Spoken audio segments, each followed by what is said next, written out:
The strangest job interview I ever witnessed began with a woman asking for work and ended with a single father quietly saying, "I do not need another employee. I need a wife." The words hung in the air inside Brooks Auto Repair, a family-owned garage on the edge of a quiet Ohio town where honest work mattered more than polished appearances. The sound of impact wrenches and air compressors faded as every mechanic instinctively looked toward the front office. Standing beside the service counter was Charlotte Hayes, a 34-year-old white American woman dressed in a simple navy blazer that had clearly been worn to more interviews than she cared to remember. She held a neatly organized resume with both hands, trying to hide the disappointment that had become far too familiar over the past 6 months. Across from her stood Ethan Brooks, a 39-year-old white American single father with grease-stained hands, tired blue eyes, and the quiet confidence of a man who had rebuilt engines in his own broken life one difficult day at a time. He carefully finished reading her resume before placing it gently on the counter. "Charlotte, your experience is impressive. You have managed offices, handled payroll, and organized teams. Any large company would be lucky to hire you." Hope briefly returned to her face. Then Ethan slowly shook his head.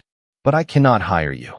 Charlotte forced a polite smile even though the familiar sting of rejection settled heavily in her chest. "I understand," she answered softly as she reached for her resume. "Thank you for your time." She had taken only 2 steps toward the front door when Ethan spoke again. "If you are willing to become my wife for 6 months, I can sign an agreement today." Charlotte stopped so suddenly that she almost dropped her folder. She slowly turned around, convinced she had misunderstood him. The mechanics froze in place, pretending to continue working while secretly listening. Ethan did not smile. He did not laugh. His expression remained completely sincere. Charlotte searched his face for any sign that this was some kind of cruel joke, but found none. "Excuse me," she whispered. Ethan folded his hands together before speaking with calm honesty. "I know how impossible that sounds. I am not talking about romance, and I am certainly not trying to insult you. If you give me 5 minutes, I will explain everything." Before Charlotte could answer, the office door burst open and a cheerful little girl raced across the waiting area carrying a backpack almost as large as she was. "Dad!" she shouted happily before wrapping both arms around Ethan's waist. He smiled for the first time all morning and gently kissed the top of her head. "Hey, Sophie. How was school?" The 7-year-old looked up and noticed Charlotte standing quietly beside the counter. Instead of showing the usual shyness children often had around strangers, Sophie walked directly toward her with innocent curiosity. "Are you the lady Daddy was waiting for?" she asked. Charlotte blinked in surprise. I do not think so." Sophie smiled warmly anyway before slipping her small hand into Charlotte's. "I hope you stay," she said. "Our office feels lonely when it is only Dad and me." Ethan's expression immediately softened with equal parts pride and heartbreak. Charlotte looked down at the little girl holding her hand, then back at the exhausted father whose eyes quietly revealed years of responsibility, sacrifice, and loneliness that no resume could ever describe. For the first time since walking into Brooks Auto Repair, Charlotte realized she was no longer standing inside an ordinary job interview. Without fully understanding why, she quietly placed her resume back on the counter, pulled out the chair across from Ethan's desk, and said, "All right, you have 5 minutes. Tell me why a good father believes he needs a wife instead of an employee." 3 days earlier, before Charlotte Hayes walked into Brooks Auto Repair carrying her resume, Ethan Brooks believed he had already exhausted every possible solution. Every morning before sunrise, he unlocked the garage, switched on the lights above the service bays, and began repairing customers' vehicles before the town was fully awake. By the time most people poured their first cup of coffee, Ethan had already inspected engines, replaced brake pads, and answered a dozen customer calls while making sure his 7-year-old daughter, Sophie, finished breakfast before school. Since losing his wife 5 years earlier, every hour of every day had been carefully planned because there was no one else to share the responsibilities. The garage had earned an excellent reputation through honest work, and loyal customers trusted Ethan completely, but success came with its own challenges. More customers meant longer hours, more paperwork, and constant pressure to expand the business without sacrificing the quality that had built its name. That afternoon, Ethan sat across from his local banker reviewing documents for a small business expansion loan.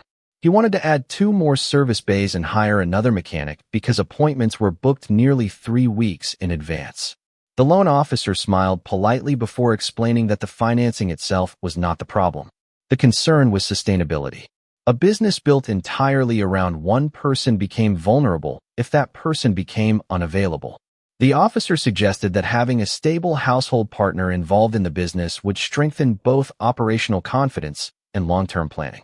Ethan nodded respectfully, but the conversation lingered in his thoughts long after he left the bank. Driving home, he wondered how a man could explain that his greatest weakness was not his business, but the simple fact that he could not be in 2 places at once. That evening, Sophie sat at the kitchen table coloring pictures while Ethan prepared grilled cheese sandwiches and tomato soup. She watched him move between the stove, the washing machine, and the growing stack of invoices waiting on the counter. Finally, she asked the question she had been quietly carrying for weeks. "Dad, do you ever get tired of doing everything by yourself?" Ethan smiled, hoping to protect her from worries no child should carry. "Sometimes, sweetheart, but every time I look at you, I remember why it is worth it." Sophie looked down at her drawing before asking another question that was much harder to answer. "Do you think our house would laugh more if another grown-up lived here?" Ethan stood silently for a moment. He thought about the empty chair across the dinner table, the quiet evenings after Sophie fell asleep, and the way he often caught himself talking to a photograph that could never answer. He finally walked over, kissed the top of Sophie's head, and said, "Maybe one day, but only if that person truly wanted to be part of our family." Sophie smiled and returned to her drawing. She carefully added a third adult figure standing beside her and her father without saying another word. Later that night, after Sophie was asleep, Ethan noticed the picture resting on the refrigerator. 3 smiling people stood in front of the garage beneath a bright blue sky. He stared at it for a long time before quietly folding the bank documents and placing them back inside a drawer. At that moment, he realized he did not simply need another employee to answer phones or organize paperwork. What he truly needed was someone who could help rebuild the warmth that had quietly disappeared from both his business and his home, even though he still had no idea where such a person could possibly be found. Charlotte Hayes had stopped counting how many job interviews ended with the same polite smile and the same disappointing sentence. "Thank you for coming in. We decided to move forward with another candidate." 6 months earlier, she had been a respected human resources manager at a regional manufacturing company outside Columbus, where she spent nearly 10 years helping people build careers they could be proud of. Then an unexpected corporate restructuring eliminated entire departments, including her own. Overnight, the woman who had once interviewed applicants found herself sitting on the opposite side of the desk, carrying a resume from one office to another. Every rejection slowly chipped away at her confidence, but never at her kindness. She still ironed her blazer before every interview, arrived 15 minutes early, and thanked every receptionist with a sincere smile, because she believed character should never depend on circumstances. What few employers knew was that Charlotte was not searching for work only to pay her own bills. Her 65-year-old mother, Margaret Hayes, had recently begun treatment for a serious heart condition that required frequent medical appointments and expensive prescriptions. Charlotte quietly drove her to every appointment, managed insurance paperwork at night, and stretched every dollar carefully enough to keep the lights on in their small suburban home. She never complained because Margaret had spent an entire lifetime sacrificing for her daughter, and now Charlotte believed it was simply her turn to do the same. One rainy afternoon, after another unsuccessful interview, Charlotte stopped at a neighborhood diner to organize the growing collection of rejection letters inside her folder. The waitress recognized her from previous visits and gently refilled her coffee without asking. "You are going to find the right place someday," she said with quiet encouragement. Charlotte smiled gratefully, although she admitted to herself that hope was becoming harder to carry than disappointment. As she opened her email on her phone, another rejection appeared. She quietly closed the screen before reading the entire message. At that exact moment, an older customer sitting at the next table overheard her asking the waitress whether there were any businesses nearby still hiring. He folded his newspaper, smiled warmly, and said, "There is a mechanic across town named Ethan Brooks. Honest man, best auto shop around. I heard he has been looking for someone to help with paperwork because he spends too much time fixing cars and not enough time running the office." It might not be the corporate job you expected, but good people usually find other good people. Charlotte thanked him sincerely and wrote the address on the back of one of her unused resumes. That evening, she showed the address to her mother while preparing dinner. Margaret looked at the small piece of paper before looking back at her daughter. Sometimes life closes one door because it wants you to walk through another one you would never have noticed otherwise, she said softly. Charlotte smiled, although she remained uncertain. She had managed large offices, supervised dozens of employees, and coordinated hiring for hundreds of people. Applying at a neighborhood auto repair shop felt like starting over from the beginning. Still, something about the recommendation stayed with her. Early the next morning, she carefully pressed her navy blazer one more time, organized her resume inside a clean folder, and drove toward Brooks Auto Repair with no expectation beyond asking one simple question. She never imagined that before the day was over, the most unusual conversation of her entire life would completely change not only her future, but also the future of a lonely father and the little girl waiting for someone to bring laughter back into their home. Charlotte remained seated across from Ethan Brooks, her fingers resting lightly on the folder that contained a resume she suddenly realized no longer mattered. The sounds of the garage slowly returned as the mechanics resumed their work, although every one of them occasionally glanced toward the office window, curious about the conversation unfolding inside. Ethan took a slow breath before speaking. "You deserve an explanation before you decide whether to walk away." Charlotte nodded but said nothing. She had learned during years in human resources that people often revealed their true character in the first few minutes of an unexpected conversation. And so far, Ethan had shown neither arrogance nor desperation. He simply looked like a man carrying more responsibility than one person should. Ethan reached into a desk drawer and removed a neatly folded piece of paper. It was a crayon drawing. 3 smiling figures stood in front of the garage beneath a bright blue sky. Charlotte immediately recognized the little girl she had just met. "Sophie drew this 2 nights ago," Ethan said quietly. "She drew herself, me, and someone she imagined standing beside us." Charlotte studied the picture before looking back at him. "She wants a mother." Ethan nodded slowly. "She misses having a family that feels complete. I cannot replace the woman I lost, and I would never ask anyone else to do that. But Sophie deserves stability, kindness, and someone she can trust while I am trying to keep this business alive." He paused before continuing. "The garage is growing faster than I can manage alone. I spend my mornings repairing cars, my afternoons talking with customers, and my evenings doing paperwork after Sophie falls asleep. I cannot keep living like this forever." Charlotte listened carefully as Ethan explained the meeting with the bank, the expansion plans for 2 additional service bays, and the concern that every responsibility depended entirely on one exhausted father. "The loan officer never demanded that I get married," Ethan admitted with an embarrassed smile. "That part is entirely my own idea. I realized I was looking for more than an office manager. I needed someone I could truly trust, someone who could help create the kind of home my daughter deserves while also helping this business become something that will still be here when she grows up." Charlotte folded her hands together. "You are asking a complete stranger to pretend to be your wife." Ethan answered honestly. "Only if she believes the arrangement would also help her build a better future. I would never expect affection that is not real. We would have a written agreement. Separate bedrooms. Shared responsibilities. Complete honesty. If either of us wanted to end the arrangement, we would." Before Charlotte could respond, Sophie quietly peeked through the office doorway holding 3 paper cups of lemonade on a small tray. She carefully placed 1 cup in front of Charlotte before climbing onto the chair beside her father. "Daddy says good teams always take care of each other," she said proudly. Charlotte smiled without realizing it. "Does he?" Sophie nodded enthusiastically.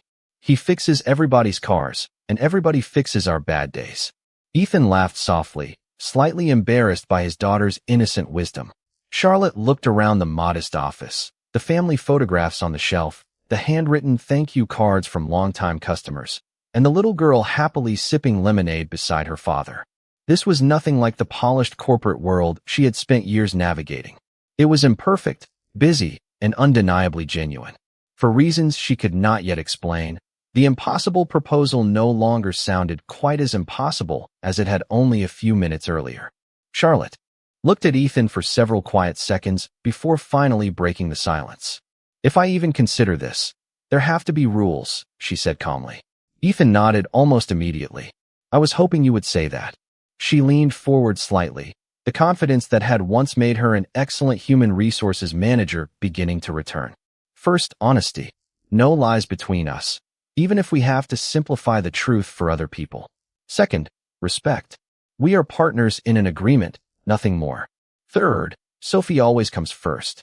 I will never allow her to become confused or hurt because of decisions made by adults. Ethan listened carefully before offering his hand across the desk. Those are exactly the rules I would have suggested. Instead of shaking his hand, Charlotte smiled faintly. I am not finished. Ethan laughed softly for the first time that day. Fair enough, Charlotte continued. I will only help if I can actually contribute. I am not interested in pretending to sit behind a desk while everyone else does the work. If I become part of this business, I will organize the office, improve scheduling, manage payroll, and help your customers. I need to earn my place. Ethan's answer came without hesitation. That is exactly what I need. Before either of them noticed, Sophie had quietly wandered back into the office carrying a cookie wrapped in a paper napkin. She walked directly to Charlotte and held it out with a bright smile. Dad always forgets to eat lunch when he gets busy, she whispered as though sharing an important family secret. Can you remind him?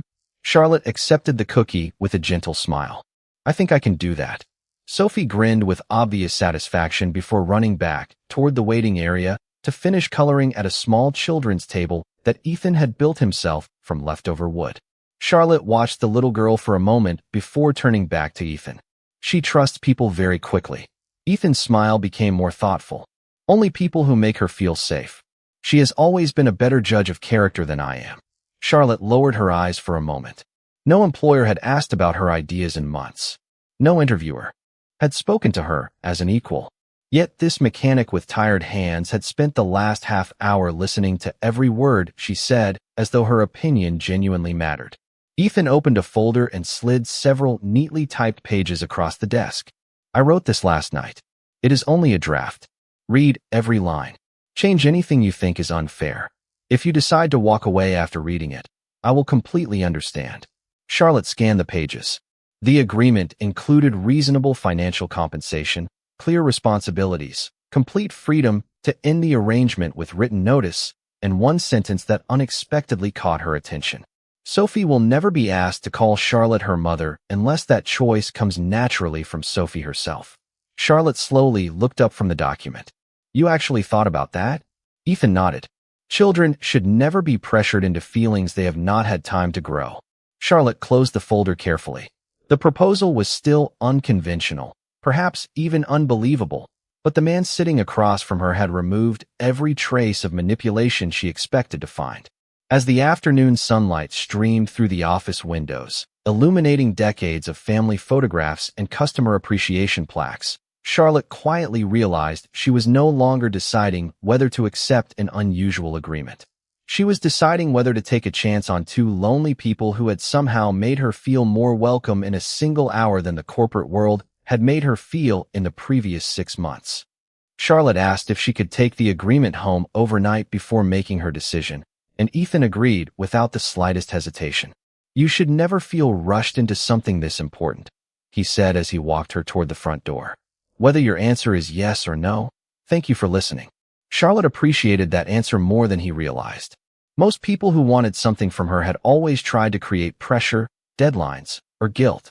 Ethan simply respected her ability to choose.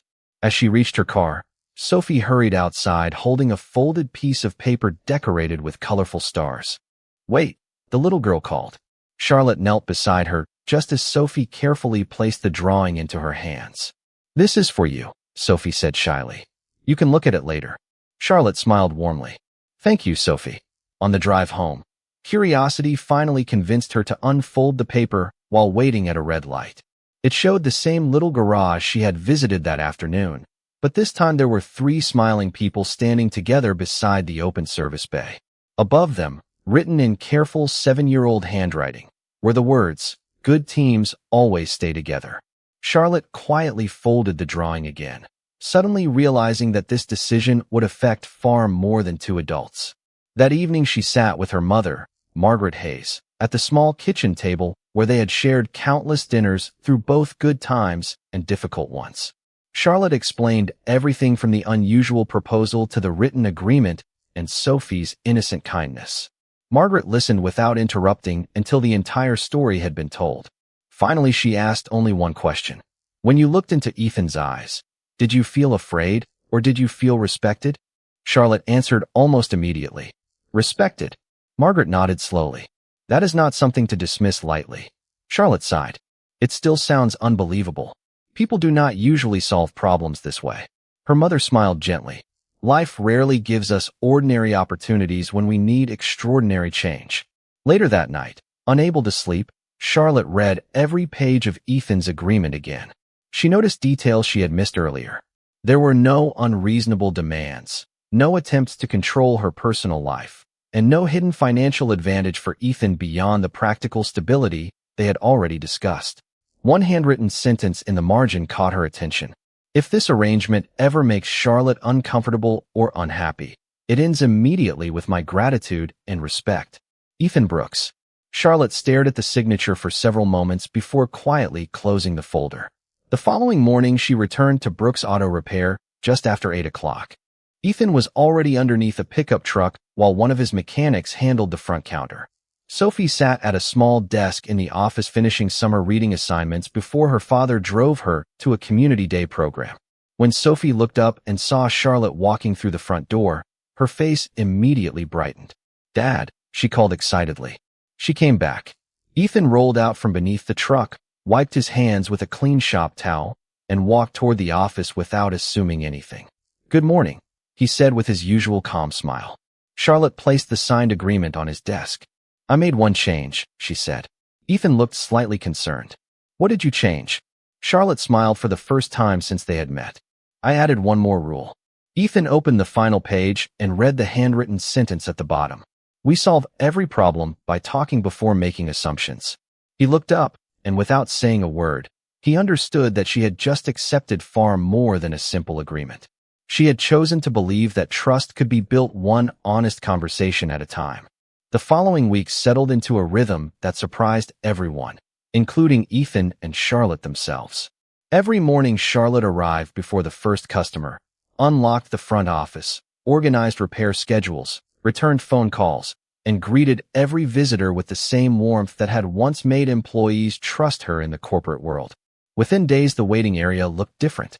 Appointment calendars were color-coded, invoices were neatly organized, fresh coffee greeted customers, and the long line of unanswered messages had completely disappeared. Ethan noticed the changes almost immediately. Instead of rushing between repairing vehicles and answering ringing telephones, he could focus entirely on the work he loved. Customers also noticed. More people began commenting that the shop somehow felt calmer, friendlier, and more welcoming than ever before. One elderly customer smiled as Charlotte handed him his receipt and quietly told Ethan, "Your business finally has someone who makes people feel at home before their cars are even finished." Ethan simply smiled and thanked him, although he privately knew that compliment belonged entirely to Charlotte. Outside the garage, however, maintaining their agreement proved more challenging than either of them expected. When suppliers visited, they naturally assumed Charlotte was Ethan's wife because of the matching wedding bands they had agreed to wear in public. Neighbors greeted them as a family whenever Charlotte stopped by after work to help Sophie finish homework before heading home to her own house. Every conversation required careful balance. They never invented elaborate stories, but they also avoided explaining the complicated truth behind their arrangement. Surprisingly, the pretending never felt dishonest.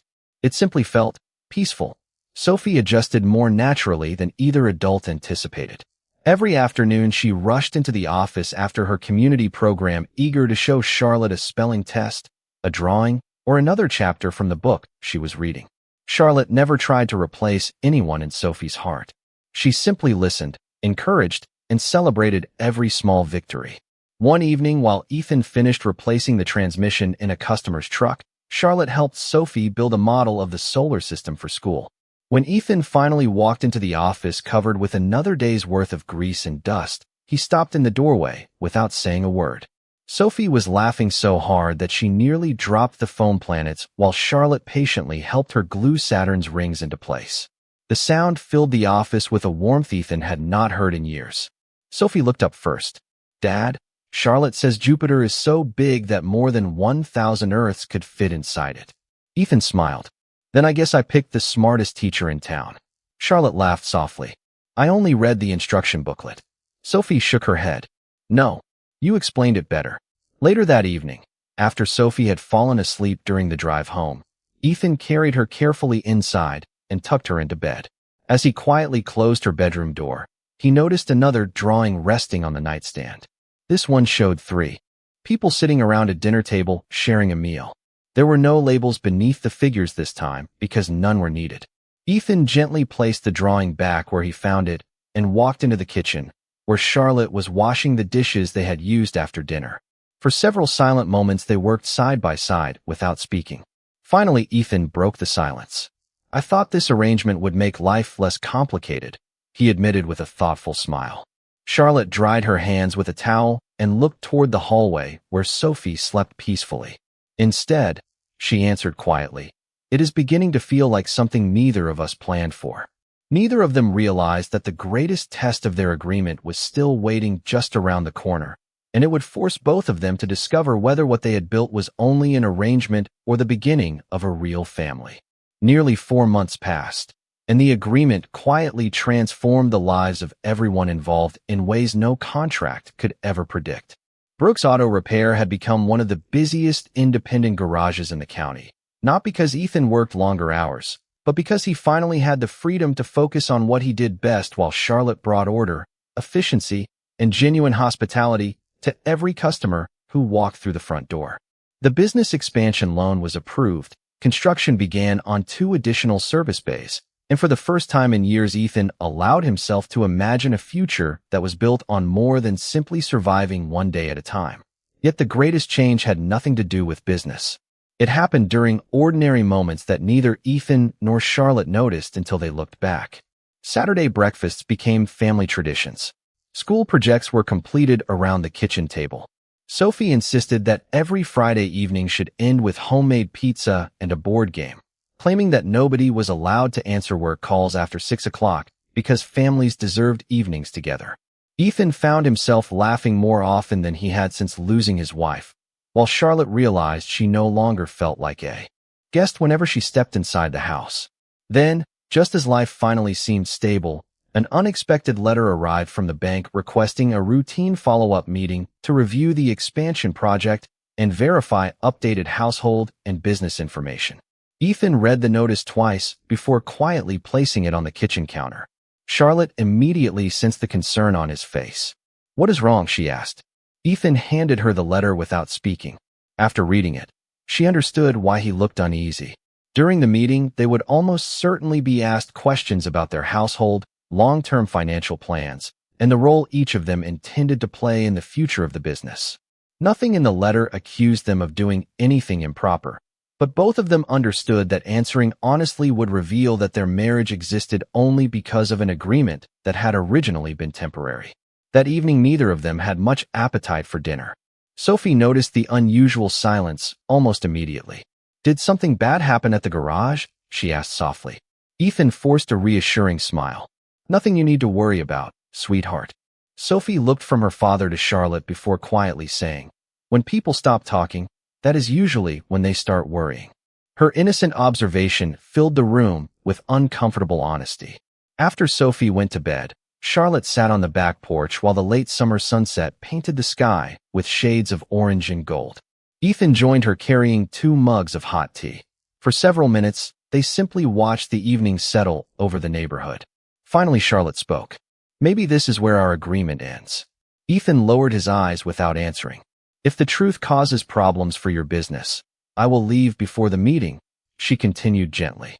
"You have worked too hard to risk everything because of me." Ethan immediately shook his head. "You are not the problem." Charlotte smiled sadly. "Then let me protect what matters most." Ethan stared across the quiet backyard before speaking with a conviction that surprised even himself. What matters most stopped being the garage a long time ago. Charlotte looked at him, searching his face for the careful distance that had always existed between them. Instead, she saw only sincerity.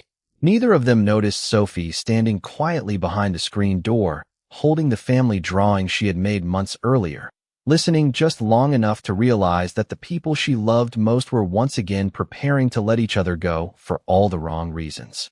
The next morning, Sophie quietly placed her drawing in the center of the breakfast table before either adult had spoken a single word. Ethan looked down at the familiar picture of three smiling people standing in front of Brooks Auto Repair, but this time Sophie had written a new sentence across the top in careful handwriting. Families tell the truth because they love each other. No one spoke for several moments. Finally, Sophie looked at Ethan and Charlotte with the simple honesty that only a child could offer. If you have to keep pretending forever, then maybe it is time to stop pretending. Her words settled gently into the silence. Ethan reached for Charlotte's hand without thinking, then smiled awkwardly when he realized what he had done. Charlotte did not pull away. Instead, she gave his hand a reassuring squeeze. She is right, Ethan admitted quietly. I promised we would solve every problem by talking instead of making assumptions. I cannot ask you to carry this agreement any longer if it no longer reflects the truth. Charlotte met his eyes. Then let us tell the truth. Later that afternoon, they sat together inside the bank conference room. The loan officer welcomed them warmly before reviewing the successful progress of the expansion project. After discussing construction schedules and financial reports, he smiled politely and asked how their family partnership had been working. Ethan took a slow breath. Before I answer, there is something important you deserve to know. Charlotte nodded in agreement.